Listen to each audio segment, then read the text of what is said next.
There are stories in history that are so horrible that they push the boundaries of comprehension. They expose the depths of human depravity as well as the unbreakable spirit of those who have experienced unthinkable pain. Did you know that there's a Nazi belief that prisoners will do better when they are satisfied with their sexual desires? Well, this became a harsh reality in the 1940s when forced prostitution was started in the Nazi concentration camps. Today, we dig into the horrible reality of forced prostitution within the walls of the Auschwitz concentration camp. The plot was devised by SS Chief Heinrich Himmler, and it abused women, forced them into sexual servitude, and ruined human morality. As we investigate this somber chapter, it is critical that we approach it with utmost seriousness, understanding the enormous pain and profound wounds inflicted on the victims of this horror.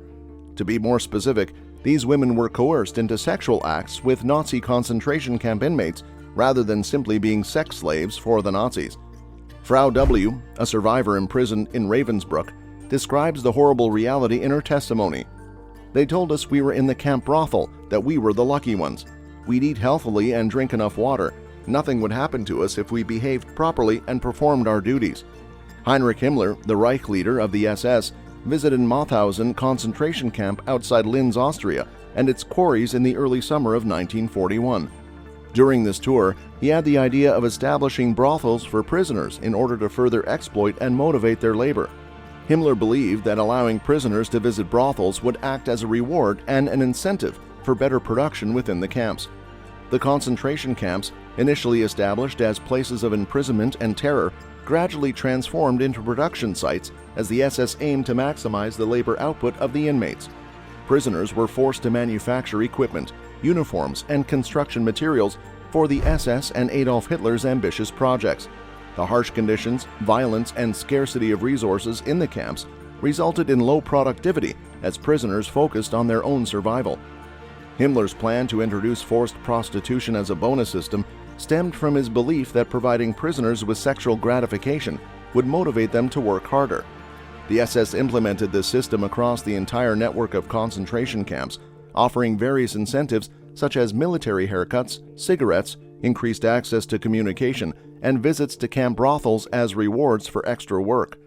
The first of these brothels was established in 1942 at the Mauthausen concentration camp, later expanding to include major camps such as Buchenwald, Dachau, Ravensbrück, Sachsenhausen, and Auschwitz. These camps were meticulously organized, enforcing strict Nazi racial regulations. The majority of the selected women were either prostitutes or individuals with suspected political ties or relationships with Jews. The Auschwitz concentration camp complex, infamous for the systematic murder of European Jews, was also utilized as a model project for the exploitation of prisoners and the construction of the massive IG Farben industrial facility in Monowitz. Auschwitz housed three main camps: Auschwitz I, the main camp, Birkenau, and Monowitz. In mid-1943, the SS introduced the system of camp brothels in Auschwitz to reward non-Jewish male prisoners for their labor. The selection of women for the brothels in Monowitz and the main camp was conducted under the pretense of voluntary recruitment. The SS aimed to create the appearance of willing participation to break any potential resistance to forced prostitution and encourage male prisoners to visit the brothels. In reality, the promise of sufficient food, clean clothing, hygiene, and the false hope of release enticed many desperate and starving women to volunteer, despite the catastrophic conditions in the women's camps. Recruitment methods varied, with prisoner overseers, guards, and even the notorious Franz Hüssler, head of the protective custody camp, personally approaching women to entice them with promises of better conditions and eventual freedom. False hope permeated these interactions, as many prisoners sought to escape the horrors of the camps and the inevitable death that awaited them. After selecting the women for the brothels, they were transferred to the prisoners' sick bay for medical examinations, including tests for venereal diseases such as gonorrhea and syphilis. The political department's director, Maximilian Grabner, made further selections, and the women were then sent to the brothels in Block 24A and Monowitz. Surviving accompanying certificates and test tubes containing pap smears and blood samples offer glimpses into the history of the brothels and the women imprisoned within them. These camp brothels, presented by the SS as privileges and incentives for labor, were nothing more than mechanisms of exploitation, degradation, and control. The women who became sexual slaves endured unimaginable suffering and abuse, robbed of their dignity and subjected to inhumane conditions. The establishment of brothels in the concentration camps stands as yet another testament to the depths of depravity and moral decay that characterized the Nazi regime. Women were forcefully conscripted into a system of concentration camp bordellos, and a bonus system was established, allowing camp prisoners to purchase privileges such as cigarettes or sex. Robert Sommer, the author of Das KZ Bordell, sheds light on Himmler's disturbing beliefs. Himmler had a great belief in men's sexual power. He thought that by using bordellos, you could force men to work harder. Approximately 300 to 400 women were subjected to become sex workers in brothels located in 10 concentration camps, including Auschwitz, Dachau, Buchenwald, and Sachsenhausen. Although the numbers may pale in comparison to the tens of thousands of comfort women kidnapped across Asia to serve Japanese troops, the trauma and suffering endured by these women were no less severe. After serving their time in the brothels, some of the women were assigned as camp functionaries while others managed to survive until the war's end. Regrettably, little is known about the fate of these survivors and the lives they led afterward. Prostitutes underwent regular tests for sexually transmitted diseases to prevent outbreaks within the camps, and any pregnancies were compulsorily terminated through abortion. The rooms featured spy holes, allowing Nazi guards to monitor the activities and ensure that no woman spent more than 15 minutes with each prisoner.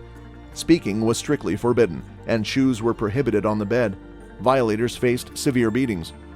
These women, most of whom were in their early 20s, were subjected to an average of 6 to 8 men every night between 8 and 10 p.m. Both men and women underwent humiliating medical checks with disinfectant cream applied to their genitals before and after each act. One particular block in Auschwitz, known as Block 24, housed the brothel, which the Nazis shamelessly referred to as a gift to selected prisoners who won coupons for entry. The reality of Block 24, on the other hand, was far from a gift. It was yet another means of torment devised by the Nazis. Survivor Joseph Sajna said that everybody who thinks that Block 24 was some kind of gift given to prisoners doesn't know about Auschwitz at all. It was built to humiliate people. It was just another example of Nazi cynicism and cruelty. The Auschwitz brothels ceased operations in January 1945 when the camp was evacuated to evade the advancing Red Army. The final brothel was established only months before the war's end to serve the Mittelbau Dora camp, where V-2 rockets were manufactured. After the war, evidence regarding the fate of these surviving women remained scarce.